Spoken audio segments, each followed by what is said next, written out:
تو جناب عبداللہ بن مبارک فرماتے ہیں کہ جب میں نے وضو کر کے مسجد میں جا کے 2 سنتیں پڑھی نا تو میرے اندر سے آواز آئی، عبداللہ اگر ایک بی بی کے لیے تو ساری رات کھڑا رہ سکتا ہے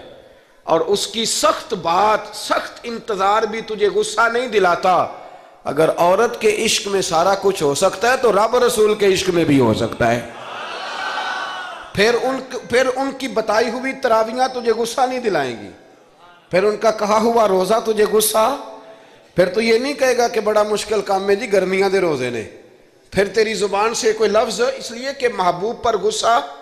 وہ کسی اردو کے شاعر نے کہا تھا کہ اس نے کہا تھا عشق ایک ڈھونگ ہے، تو میں نے کہا تجھے عشق ہو خدا کرے، پھر کوئی تجھے اس سے جدا کرے،